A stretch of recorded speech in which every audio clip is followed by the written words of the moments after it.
So there's been a lot of talk about artificial intelligence, ChatGPT, GPT-4, etc., etc., etc. And there's obviously lots of concerns, but also lots of excitement. And we're actually going to be talking about that. And today I'm chatting with Andy Lambert, who works for Adobe. And Adobe bought Andy's company, ContentCal, just over 12 months ago. So, and we had a conversation over 12 months ago about artificial intelligence and the impact on creativity and content creation. So it's a great time to go back to that conversation today. So let's get on with the chat. How are you doing, Andy? I'm all right, thanks, Chris. Good to see you, mate. You too, man. Well, welcome back. It's it's been about 14 months since we were talking about AI. And actually we did that remotely, so it's great to get you in the studio for the first time. So yeah, I thought, look, considering when we talked, we were talking about it. You know, I feel that you were very ahead of the curve in terms of looking at the impact of AI and actually implementing those technologies with your company, ContentCal, as it was at the time. But I think now, since that conversation has absolutely exploded, so I had to get you back. Had to get you back on the. Probably the most poignant thing I've ever said in my life on that podcast, actually. So well, it looks kind of meaningful. Yeah.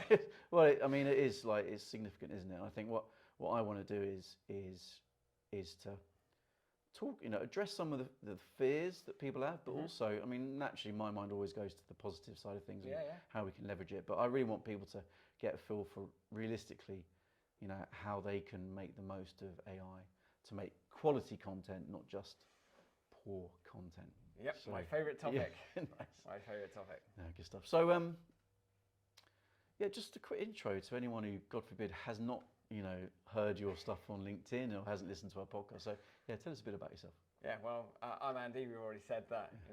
Over the past 7 years, spent all that time building ContentCal alongside a few others. So I wasn't the CEO, but Alex came up with the idea. I joined him on the journey, and I thought, this looks like I quit my job, joined him because he was so convincing.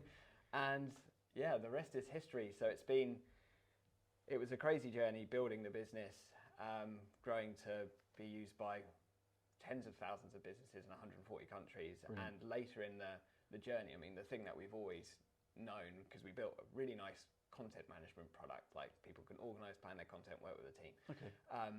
But the thing that was always missing is how do you get the inspiration, the ideas to fill this content calendar with wonderful content?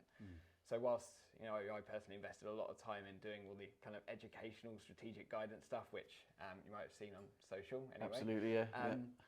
Yeah, the thing that we ended up getting down to is what you mentioned earlier, is how can we use other tools, AI, to help facilitate ideas for people? And at that time, this was just past, midway through 2020, and OpenAI had just released GPT-3. Yeah.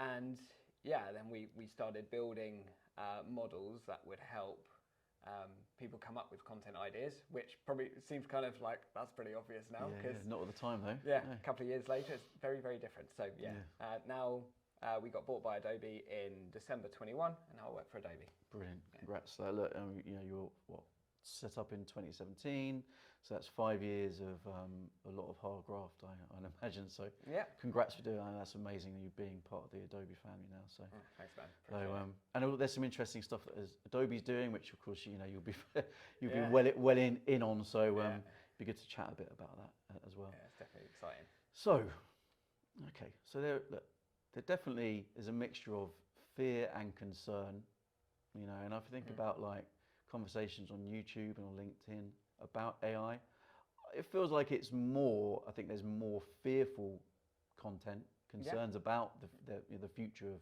creativity and content rather than positivity. So what's your but what have you seen out? What have you seen out there? I agree with the fear element, and that was only emphasized by that open letter, right, from Elon Musk and everyone else. So significant industry players saying we should halt progress. That won't happen, by the way. Well, I'd be very doubtful if it does, because you can't hold back a river. This is technology progress. Yeah. This is, as everyone knows, the most significant change that we've seen since the dawn of the internet, right? Yeah, absolutely. it's unbelievable what this means for us. But like with any significant change, like the internet eroded a number of businesses, right, and continues to do so, so will artificial intelligence. It will erode a number of functions, job functions. It will erode industries. It will change industries forever, but it will also spawn new ones. Yeah. But humans, by our nature, we are not geared towards change, right? We are incredibly adaptable as a species, as anyone that's suddenly becomes a parent, as you well know. Yes. Your life changes in a moment and you just adapt and thrive. We underestimate our capacity and potential as humans to adapt to new situations. And I think this comes from, I won't get too psychological here, but this comes from kind of like human nature. We've been hardwired to look out for fears, anything that's going to protect our livelihood, our families or whatever. And because AI poses a very real threat to all of our livelihoods, not just us marketers, but across a whole range of functions. And that's concerning, right? That's super concerning. But I remain a believer in abundance, that you know, things evolve, things change, and it will always mean more opportunity for more people.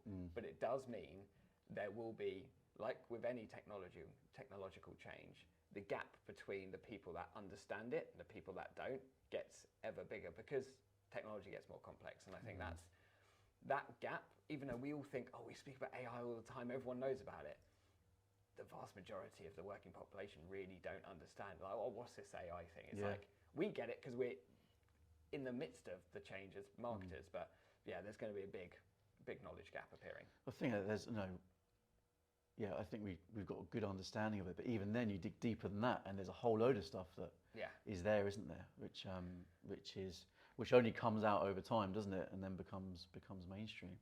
I think that's definitely a concern. I think when like OpenAI can't explain or won't explain how GPT-4 is trained, you know, there's a lot of stuff, even though there's a load of opportunity that we'll go on to, you know, it's important to address some of these concerns because we don't know the training data, and I don't know whether they're going to open it up at all. And I don't know how many different data points are in GPT-4. GPT-3 had 179 billion. So it's just mind-blowing. Yeah. So there's literally trillions of computing decisions that are made for any single query. But then GPT-4 is obviously next level, as we all know. Yeah, massively. But how that actually makes its decisions is very opaque, which is a concern. And then the other concern is the one about authenticity and the elephant in the room, which is the legal IP orientated issues, which, to be fair, like, whilst I won't be here for Adobe's PR guy, Adobe are doing phenomenal jobs with that piece, which we'll come on to later. Well, Midjourney have had issues, haven't they? I've seen that where actually artists have gone, hang on a minute, you know, there's some stuff here that looks very familiar, and there's been issues there. And of course, we look at what Italy have done recently in terms of blocking ChatGPT. It's definitely that. I think you're right. The pace of change is such that we kind of got to go with it. But I'm a bit worried about kind of government's ability to keep up with it, because looking at Capitol Hill conversation with TikTok, with ByteDance, and the conversations being had then is like, they don't even know TikTok, let alone AI. You know, so I think there's an important thing of actually legislators to really get more up to speed and move as fast as the technology should be moving, because you're right, we can't halt progress. We just need to make sure that we know the core ramifications of what we're dealing with. But ultimately, you know, there are some positive things there, aren't there? I think, you know, look, typically what do we see when we think about AI, and obviously because of ChatGPT, is copy, is writing copy. Yeah, that's true. Please write this, you know. But it's so much more than that, isn't it? It's kind of, what else are we kind of, what opportunities are we seeing out there then? Have you seen out there? Yeah, well, I think we're literally scratching the surface of this, right? And yeah, as I said to you kind of off camera, where the opportunity really exists is being able to query like large corpuses of information, right? And be able to derive meaningful insights out of that. Yeah. So you're starting to see loads of these little kind of chatbots for podcasts popping up, chatbots for books. So the fact, which I have mixed feelings about, because we're going to want to get the information so darn quickly that we're going to miss some of the magic of reading a book. Yes, very you true. read a book and there's some dross in it. There's usually a central theme. Yeah. You know, you're writing a book. I'm an author.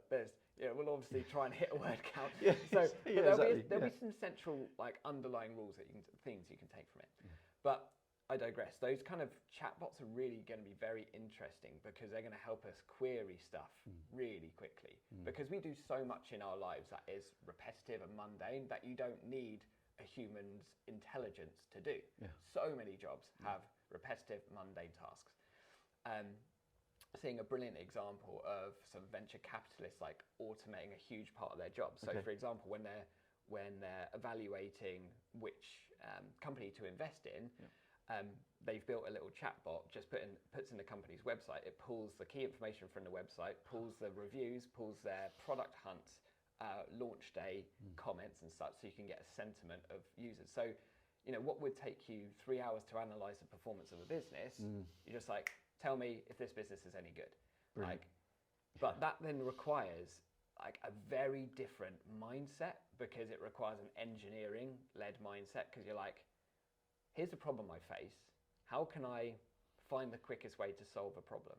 And that's what I mean about this educational gap, because the educational gap isn't like, oh, GPT-3 can do this, or ChatGPT, or whatever, GPT-4 can do this. That doesn't matter. It's prompt engineering. Yeah. That is where the magic happens.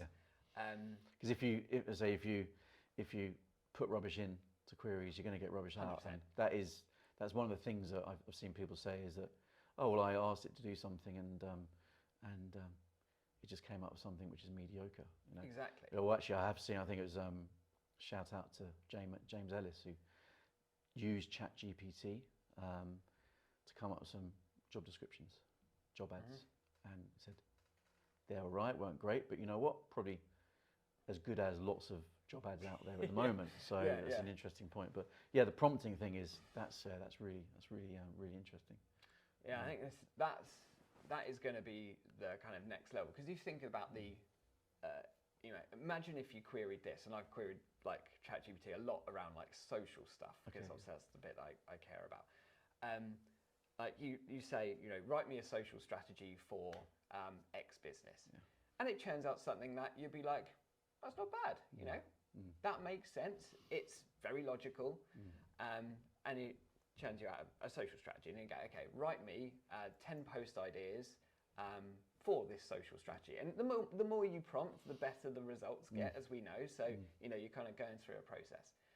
But those ideas they're like, you're immediately impressed. So it's the speed and the fact you're like, oh, wow, that's cool. Yeah. That's where the immediate like impressiveness comes from. It's only when you stop and think for a minute and go, what's the actual utility of this, and can I work with this? Then you look at that and go, it's pretty generic. Absolutely, like, I mean, we know the limitations of the training data still. You know, it's public information, you know, 179 billion data points. Obviously, we'll be growing more with GPT-4, but, you know, we know that it's still 2 years old information. This it's not trained on relevant stuff. It's not like, oh, do you know, yesterday the best stuff to post on TikTok was this, this, and this. It's not telling you any of that stuff. Yeah. When it can get to that, it will do, very soon. That's then really interesting, because but then again, you still need to be able to act on this stuff, right? And it's still going to be about thinking about that prompt again, rather than saying, oh, write me a social post. Yeah.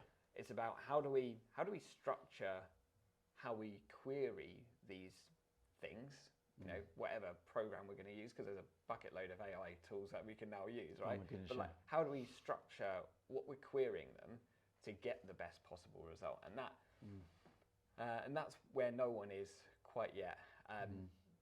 But you were talking about earlier off camera, like mem, right? I think this is a really interesting area. Yeah, mem is just a fantastic piece of tech. So it's kind of started out as a note-taking app, which basically when you add notes to it, the AI behind it learns what you're inputting into it. So you are literally teaching the machine.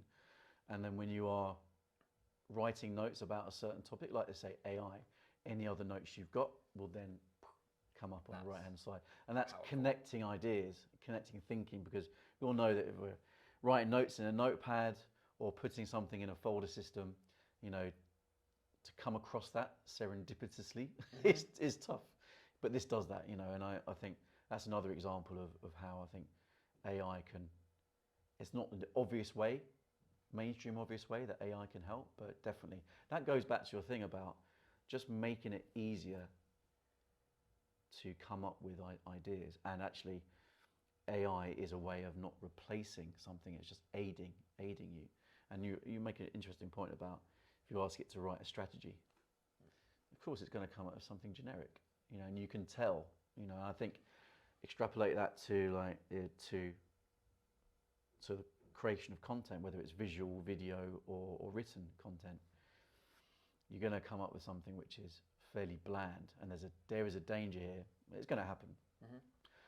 The amount of content was enough anyway out there on the internet, but it's going to times how many X? Yeah. You know, times 10, 20, 30 plus because of AI. Yep. So the importance of creating quality content is raised up even more, isn't it? So on that, I mean, God, we could have like 2-3 episodes on this. Sure. Yes, we could. Just the whole thing about legislation and governments dealing with things like AI that's an episode in its own right. Yeah. Actually, maybe we could do something about that later on.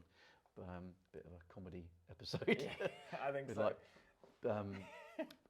was it bloopers? Was that bloopers? Yeah, from government representatives and all that shit that they come up with. But anyway, yeah. So I think it's safe to say that, you know, the introduction of AI is going to definitely times God knows how many much the amount of mediocre content there's out there. There's always going to be people who want a shortcut. You know, there's always be people who will build for people who want to have a shortcut. Yep. But that, if we're looking at it in its best way, that's not what AI is about. It's about being a support, a sidekick to what you're doing. So how do you think someone can actually use AI? Maybe not necessarily just talking about platforms here, but approaches. How can they use AI to actually help them make quality content and be more creative so they can come up with better strategies, etc.? Yeah, good question. Probably a number of ways.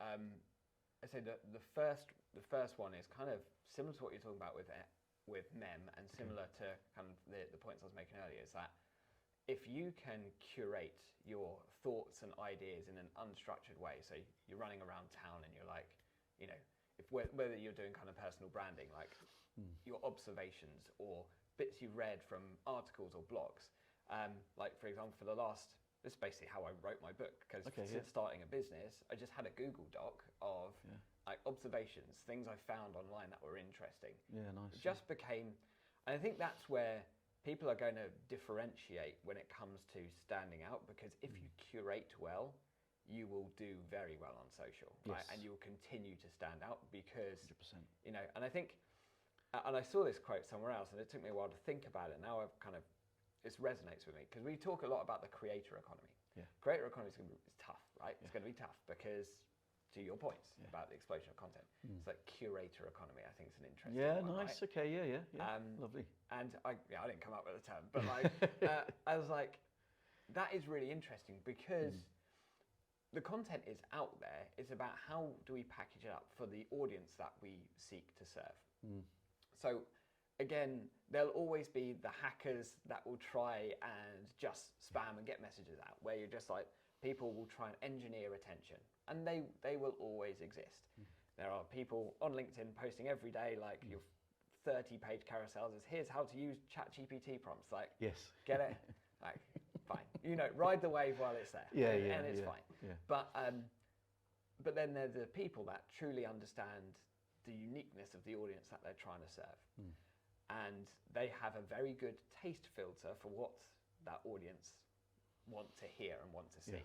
Because there is too much content out there. So it just becomes about, one, this is the most cliche thing, and I say it all the time, is understanding your minimum viable audience. So if you're a startup, business, nice, like you focus on employer branding, right? So that's your jam. That is your thing. And it's the smallest possible audience you need to build your business, and you understand everything about them and their pains and their challenges.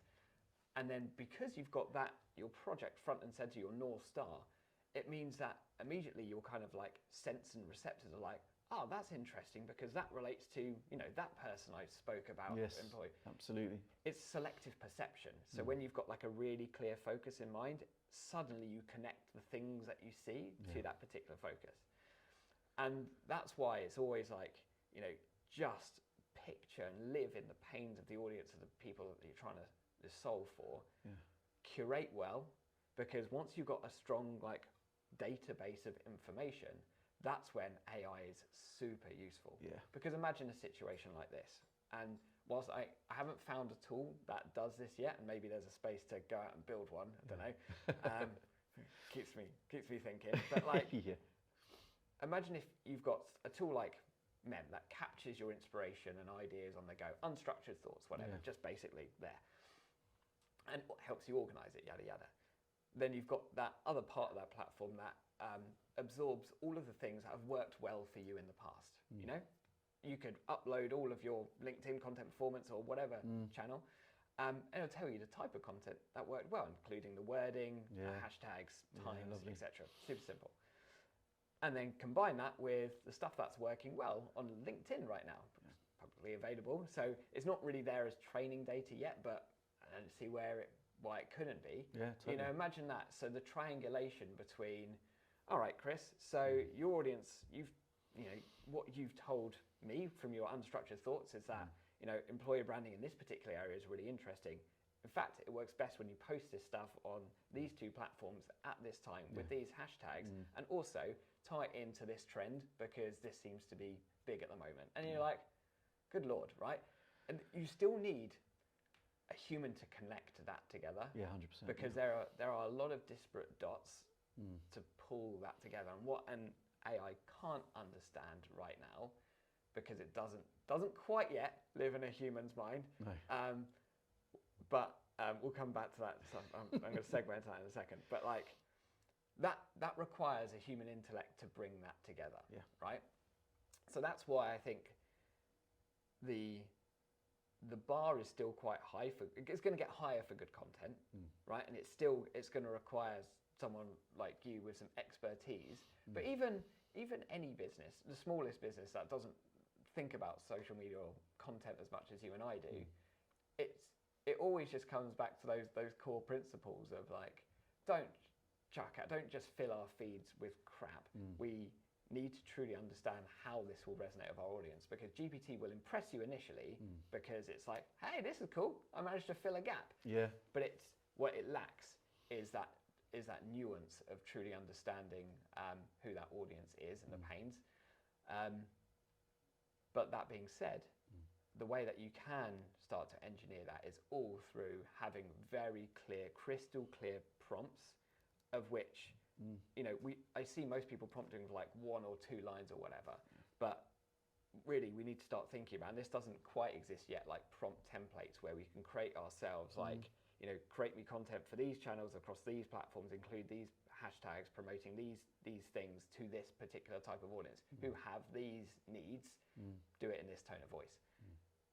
That's the only chance that you're going to get something really good at ChatGPT. Even then, it's like, kind of does a job, but you're going to still need to amend it. And that's what I mean about like, it's all very impressive, but shit in, shit out. It's not a shortcut, is it? That's the thing. Absolutely not a shortcut. And literally, you've got to be having a conversation with a ChatGPT to actually get good out. You're 100% right. And I think you're right about technology like Mem. I've talked about it before, actually in the studio about that, and that's a great thing to look at, because I think that connects ideas instead of your ideas going into the dusty folder. And also that thing about them plugging in performance, and you could even just take that performance from somewhere else and put it into something like Mem. Absolutely. And to save us going down another like rabbit hole, I think, but it's like there's terminology which is building your second brain, and there's second brain, and but that's using the principles you talk about. And there's a guy called Tiago Forte who's very big. I suppose he's probably one of the biggest second brainers, if not the biggest second brainer out there, which is using technology to house your thoughts, so that when it comes to creating, anything, content or ideas, then it's easier to get hold of. But let's finish off with a kind of quick fire thing about tools. So, when it comes to actually technology using AI that can help us create things quicker, albeit we need to input properly. What have we got? We've got to talk about, surely, Adobe here. Yep. Haven't we? So what have Adobe got? So Adobe Firefly is pretty smart. Yeah. And I respect the principles of this immensely, because this is all built with authenticity in mind, right? Okay, yeah. So whilst Adobe probably have the biggest stock image library on the planet, I think that's the case, might be wrong. Wouldn't be surprising, absolutely. But the difference that they've gone to is like asking the creators, are they okay to have their content, whether it's stock imagery or whatever, like are they okay with this being part of training? And that's a big difference between that versus Mid-Journey. Yeah, absolutely. There's been issues with Mid-Journey, haven't there? Yeah. So that's all about authenticity, and there'll be a load of like larger businesses that just can't touch anything from OpenAI because you just can't vouch for where that content is. And if you think about it, like it's the fastest growing consumer app in history. Everyone's querying the same damn thing because everyone wants to get like stuff done quicker. How do you know 5 million people aren't querying the same thing and getting the same result? Yeah, true. Don't know. So it's just we'll end up with a sea of noise if we're not careful. We still need to be strong curators and have a good sense, despite the temptation of wanting to do everything quickly. But anyway, back to Adobe. Incredible power in it, like being able to unlock the creative abilities. So you don't need to know Photoshop to achieve an incredible result of like masking the background or changing a picture, like you commented before. Oh yeah, the cabin, I think, or the trailer, which is just like turn from sunset sunshine to winter. Yeah, amazing. Like remove the cup from that person's hand in that picture. Well, those things actually, just those are little things. There's little bits that take like 10 minutes, 20 minutes, an hour, just disappear. You might have to go back to it to query it, that you get it exactly the way you want to, but that's a massive time saver. I mean, there's so much more to talk about, but really appreciate it. Thank you very much, mate. Cheers, Chris. And we'll get you back for sure. Nice one.